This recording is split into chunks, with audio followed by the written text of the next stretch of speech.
നീ എന്തിനു താടിക്ക് കൈയും കൊടുത്ത് എന്നെ കാത്തിരിക്കുന്നത്? എന്നിട്ടല്ലേ ഞാൻ എല്ലാ ദിവസവും ഭക്ഷണം കഴിക്കാറുള്ളൂ. ഒരുമിച്ച് ഭക്ഷണം കഴിക്കാന്ന് വിചാരിച്ചിട്ടാണെങ്കിൽ ഇത്രയും നേരം കാത്തിരുന്നത്. അതെന്ത്, ഞാൻ വന്നില്ലെങ്കിൽ നിന്റെ അണ്ണാക്കിലോട്ട് ചോറിറങ്ങി പോകൂലേ? എനിക്ക് നിന്റെ ഓച്ചാരം വേണ്ട, എനിക്കറിയാം എടുത്ത് നിന്നെ.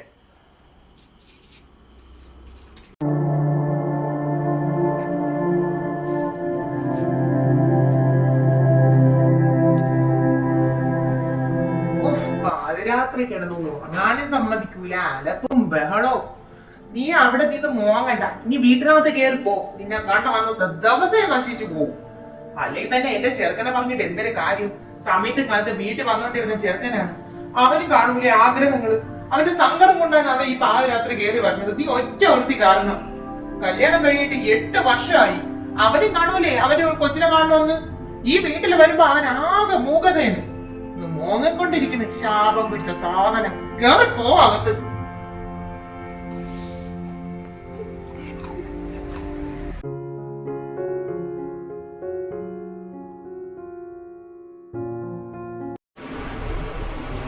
ഇന്ന് വലിയ മഴയില്ലെന്ന് തോന്നണം.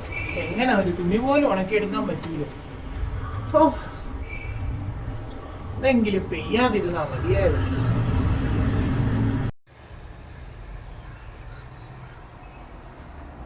അമ്മ, ഞാൻ പോണേ, പോയിട്ട് വരാം. നീ ഇറങ്ങിയാ മോനെ. എങ്കിൽ ശരിയടാ, പോയിട്ട് വാ. വരുമ്പോഴേ കുറച്ച് പച്ചമാങ്ങയും കൂടെ വാങ്ങിച്ചിട്ട് തന്നെ അച്ചാറിട്ട് വെക്കാനാണ്. പച്ചമാങ്ങ പോലും. പച്ചമാങ്ങ നിന്നാ നിനക്കെന്തൊരു ഗർഭം വല്ലതും ഉണ്ടാ? പച്ചമാങ്ങ പോലും. എടി, പെണ്ണായ പ്രസവിക്കണം. 8 വർഷമായി നിന്നെയും അവൻ ചുമന്ന് നടക്കാൻ തുടങ്ങിയിട്ട്. ഒരു കുഞ്ഞിനെ കൊടുക്കാൻ നിനക്ക് കഴിഞ്ഞോടി. നിനക്കൊക്കെ പോയി ചത്തൂടെ? എന്റെ കുഞ്ഞിന്റെ ജീവിതമെങ്കിലും ഒന്ന് രക്ഷപ്പെട്ടേനെ. മാറ്റി പെണ്ണ്.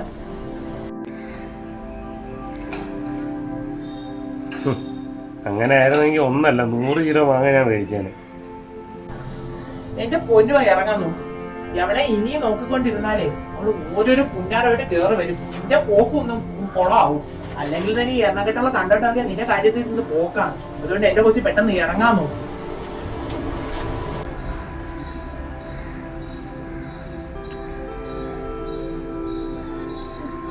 കുഞ്ഞുങ്ങളൊക്കെ പഠിത്തം തന്നെയല്ലേ ഉമ്മ.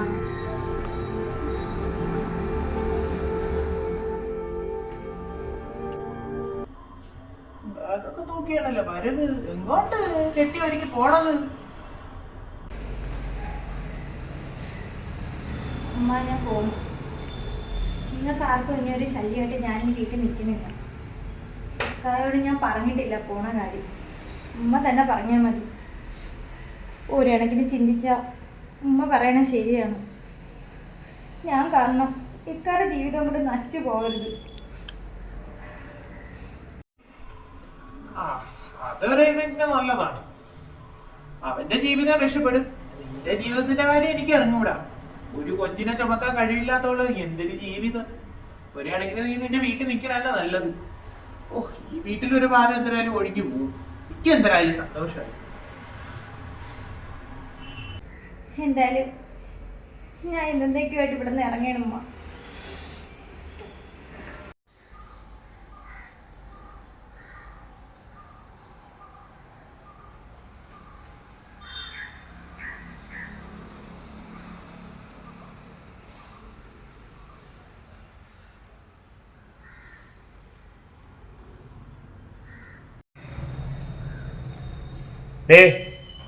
എവിടാ നീ? ചായ ഇട്ടാണ്. ഞാൻ വരണടാ. ചായ കൊണ്ട് നടുവും വയ്യ.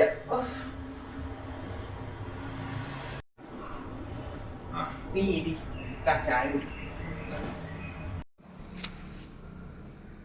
അവളെവിടെ പോയി? അവളെവിടെയെങ്കിലും മടി പിടിച്ച് ചുണ്ടുകൂടി ഇരിക്കുകയാണേ. ഈ വയ്യാത്തങ്ങളെന്തിനാ ചായയൊക്കെ ഇട്ടുകൊണ്ട് വരുന്നത്? അവളുടെ അടുത്തല്ലേ ഞാൻ പറഞ്ഞു. അതിനവളിവിടെ ഇല്ല.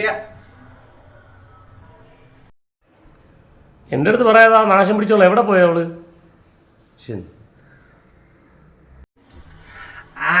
അവളെ വീട്ടിൽ പോയി. ഇവിടുത്തെ ജീവിതം മടുത്തെന്നൊക്കെ പറഞ്ഞുകൊണ്ടാണ് ഇറങ്ങിപ്പോയി. പോണെങ്കി പോട്ടടാ. ആ മച്ചിപ്പെണ്ണിക്ക് വീട്ടിൽ നിൽക്കണതേ ശകുനപശകാണ്. അല്ലെങ്കിൽ തന്നെ നീ ഒന്ന് ആലോചിച്ച് നോക്കിയാണ്, എത്ര വർഷമായി അവൾ ഇങ്ങനെ നിന്നിട്ട്. നിനക്കും ഇല്ലേ സങ്കടങ്ങള്? അമ്മ എന്ത് ചെയ്യണമെന്ന് എനിക്ക് അറിഞ്ഞുകൂടാ. എന്നോടൊപ്പം 8 വർഷം ഒരുമിച്ച് കഴിഞ്ഞല്ലേ.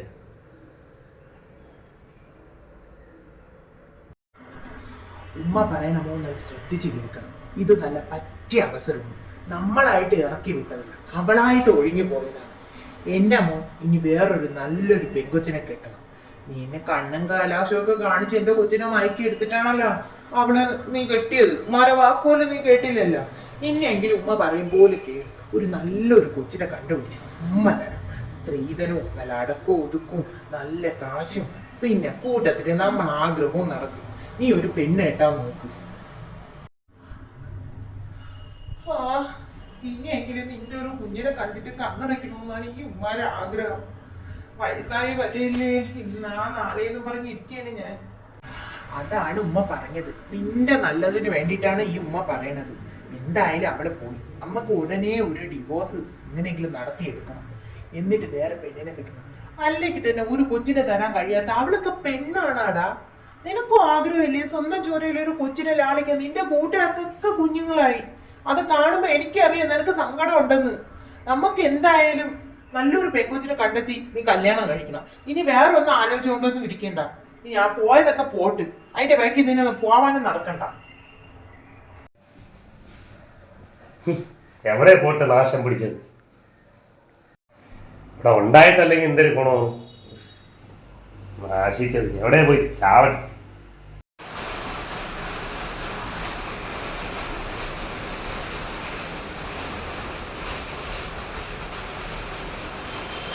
ചടങ്ങൊക്കെ എങ്ങനെ ഉണ്ടായിരുന്നു? എന്റെ വലിയ ചടങ്ങൊന്നുമില്ല. പെണ്ണും ചെറുക്കനും രജിസ്റ്റർ ഓഫീസിൽ പോയി ഒരു ഒപ്പ് വയ്ക്കും, അത്ര തന്നെ. ആദ്യത്തെ കല്യാണമൊന്നും അല്ലല്ലോ. അതുകൊണ്ടാണ് പിന്നെ നമ്മളങ്ങനെ ലഘുവായിട്ട് അങ്ങ് നടത്താന്ന് വെച്ചു. നീ ഫോട്ടോയില് കണ്ടില്ലേ, ഒരു പ്രാവശ്യം വീട്ടിൽ വന്നിട്ടുണ്ടല്ലോ സുന്ദരി ഒരു ആസ്തി കോടീശ്വരന്റെ മോളല്ലേ. ആ കൊച്ചിന്റെ 2ാം കല്യാണമാണ്. ഓ എന്തായാലും നമുക്ക് നല്ലൊരു കൊച്ചിനെ വേണം. കാശിയുടെ മറ്റേ പോലെയൊന്നും ആവാതിരുന്നാ മതി.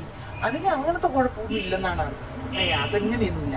അവരുടെ കുടുംബത്തിലെ അങ്ങനെ പാരമ്പര്യങ്ങളൊന്നുമില്ല കൊച്ചുങ്ങളില്ലാത്ത. മറ്റേ പെണ്ണിന്റെ കുടുംബത്തിലെ ആൾക്കാ കൊച്ചിനെ വലിയച്ഛനൊക്കെ പിള്ളേരില്ലാന്നൊക്കെ പറയുന്നതായിട്ടില്ല. അതിന്റെ ഇതല്ലേ ആ ദോഷം കിടന്ന് കറങ്ങിയല്ലേ. ദോഷത്തോട് ദോഷം. നമ്മളെ കുടുംബത്തിനെ കുറിച്ച് നിനക്കറിയാല്ല. നമ്മളെ കുടുംബത്തിന് ഒരു ദോഷവും ഇല്ല. നമ്മളെ മുട്ടപ്പന്മാര് തൊട്ട് ഇങ്ങോട്ട് വരെ എല്ലാവർക്കും മക്കളുണ്ട്. ഈ വന്ന് കയറിയതിന് മാത്രമേ ഉള്ളൂ ഈ ഒരു ഇറണം കെട്ട ശാപം. എന്തായാലും ആ കൊല്ല ഒഴിഞ്ഞു പോയത് തന്നെ സമാധാനം. ചെറുക്കനെ വരാൻ സമയമായിരുന്നു. ഞാൻ ഇങ്ങോട്ട് ചെല്ലിട്ടേക്കാം. സമയമാകുമ്പോ കേറി ചെല്ലിട്ടേക്കാം. ആ യാത്രയൊക്കെ സുഖമായിരുന്നല്ലോ മോളെ. കേറി ഇരിക്കും. മോൻ വെളിയിൽ അവരെയൊക്കെ പറഞ്ഞിട്ട് വരും. ശരി മോളെ ഇരിക്ക്. എന്റെ മോളാണ് ഇനി ഈ വീട്ടിന്റെ വിളക്ക്. ശരി ഇനി മോളാണ് ഈ വീട്ടിലെ കാര്യങ്ങളും അവന്റെ കാര്യങ്ങളും ഒക്കെ നോക്കാനായിട്ട്. എന്റെ മക്കൾക്ക് മിടുക്കരായ മക്കളെ നീ കൊടുക്കണം. ഈ മുറ്റത്തൊക്കെ പിഞ്ചോമനകളൊക്കെ ഓടിച്ചാടി നടക്കട്ടെന്ന്. ഉമ്മ മക്കൾക്ക് കുടിക്കാൻ എന്തെങ്കിലും എടുക്കാം. ഇരിക്കും കേട്ടാ.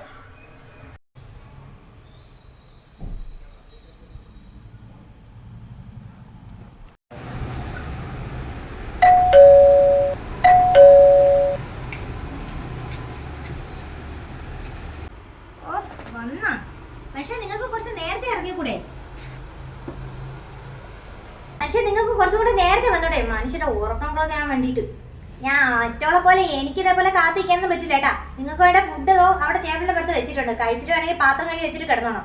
ഞാൻ കഴിച്ചിട്ടുണ്ട്. എന്തൊരു ഒച്ച അവിടെ. ഇന്നും ഈ ചെറുക്കൻ താമസിച്ചാണല്ലോ വീട്ടിൽ കയറി വന്നത്. ഇവന്റെ കാര്യം കൊണ്ട് ഞാൻ തോറ്റ്. ആരുടെ ഒഴുകി പോയെങ്കിലും നന്നാവൂന്ന് വിചാരിച്ചു. അതുമില്ല. മോളെ എന്തോന്നാടാ, എന്തോന്ന് ബഹളമാണ് ഈ പാതിരാത്രി? തൊട്ടടുത്തൊക്കെ ആൾക്കാർക്ക് ഉറങ്ങണ്ടേ?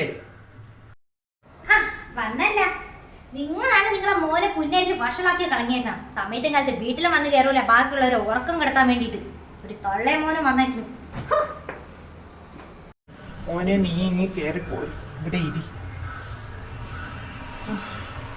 എന്റെ കുഞ്ഞെ കല്യാണം കഴിഞ്ഞിട്ട് 5 വർഷമായില്ലേ, ഇപ്പോഴും അത് തന്നെയാണല്ലോ അവസ്ഥ.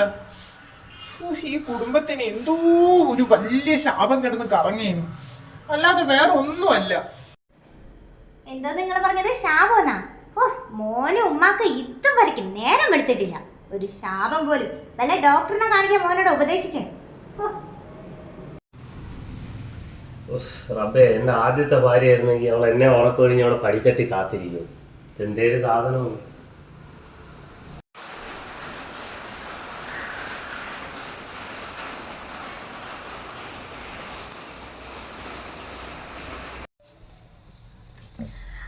ഇരിക്കും. എവിടെ റിസൾട്ട്? എന്താ ഡോക്ടർ?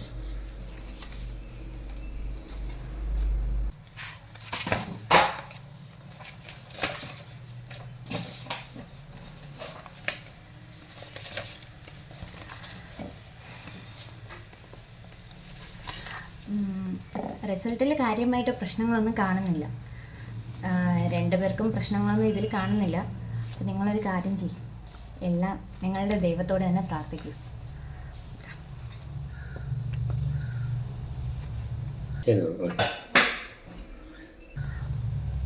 നിങ്ങളവിടെ ഒന്ന് നിൽക്കൂ ഒരു നിമിഷം. ഭാര്യ പുറത്തിരിക്കട്ടെ. ഇങ്ങോട്ട് വരൂ.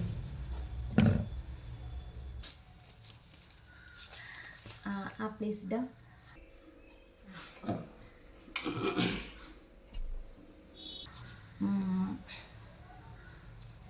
ഒരു പേഴ്സണലായിട്ടൊരു കാര്യം പറയാനുണ്ടായിരുന്നു. വൈഫിന് മുമ്പിൽ വെച്ച് ഞാനത് പറയാത്തതാണ്. നിങ്ങൾക്ക് ഒരച്ഛനാകാൻ കഴിയില്ല. എന്തായാലും നമുക്ക് പ്രാർത്ഥിക്കാം. വിഷമിക്കാതിരിക്കൂ, എല്ലാം ശരിയാവും. ശരി ഡോക്ടർ. മോനെ, അവളെന്ത് ഇത്ര ധൃതി വന്ന് കേറി പോണണ്ടല്ലോ ദേഷ്യത്തോടാ? ഡോക്ടർ എന്താ പറഞ്ഞത്? നിങ്ങൾക്ക് എന്തെങ്കിലും കുഴപ്പമുണ്ടോ രണ്ടുപേർക്കും? എൻ്റെ രാമായ എല്ലാം എൻ്റെ തെറ്റാണ്, എൻ്റെ കുഴപ്പമാണില്ല, എൻ്റെ മാത്രം കുഴപ്പം.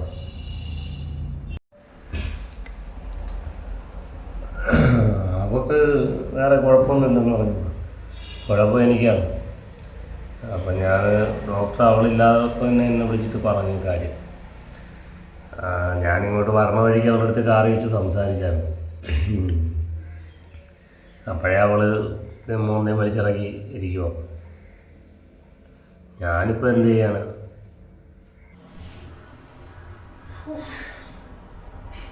ഞാനിത് എന്തൊക്കെയാണ് കേൾക്കുന്നത്? കയ്യിലിരുന്ന മാണിക്യത്തിന് തട്ടി തെറിപ്പിച്ച ഞാൻ മഹാപാപി തന്നെ. ആ കൊച്ചിന്റെ ശാപം കൂടി ഈ വീട്ടിലേക്ക് വീഴുമല്ലോ. എന്തായാലും ഞാൻ എൻ്റെ വീട്ടിൽ പോവേണേ. എനിക്കെൻ്റെ ജീവിതം തുറക്കാനൊന്നും പറ്റില്ല. പിന്നെ എൻ്റെ ലഗേജൊക്കെ വീട്ടിലെത്തിച്ചേക്കണം. തള്ളയും മോനും കൂടി എന്തോന്ന് വെച്ചാൽ അയക്കും.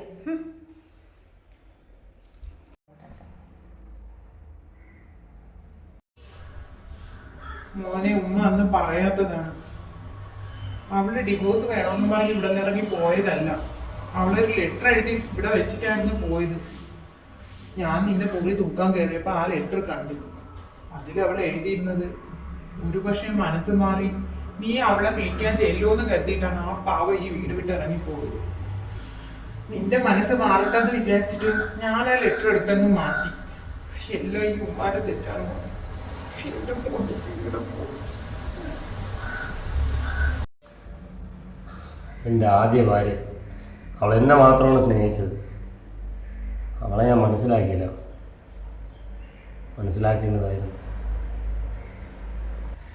ഞാൻ സ്നേഹിക്കുന്ന എന്നെ വെറുക്കുന്ന ഇക്ക ഞാൻ പോകുന്നു. മനസ്സില്ല മനസ്സോടെ പടിയിറക്കും. കുത്തുവാക്കുകൾ കേട്ടിട്ടും ഞാൻ പിടിച്ചു നിന്നത് നിങ്ങളെ ഓർത്ത് മാത്രമാണ്. കുഞ്ഞുങ്ങളെ തരുന്നത് പടച്ചവനാ. അത് എല്ലാവർക്കും ആ ഭാഗ്യം കിട്ടണമെന്നില്ല. ഒരു പക്ഷേ പരസ്പരം തിരിച്ചറിഞ്ഞ് മുന്നോട്ടുള്ള ജീവിതം നമുക്ക് സുന്ദരമാക്കാൻ കഴിഞ്ഞേനെ. എൻ്റെ ജീവൻ്റെ പാതയെ ഉപേക്ഷ ഞാൻ പോകുന്നത്. എന്നെ തിരിച്ചറിഞ്ഞ് വന്നാൽ ഞാൻ തീർച്ചയായും തിരിച്ചു വരും. കാത്തിരിക്കും ഞാൻ എന്ന് ഇക്കാരെ സ്വന്തം ജുമേല, അല്ല മച്ചിപ്പെണ്ണ്.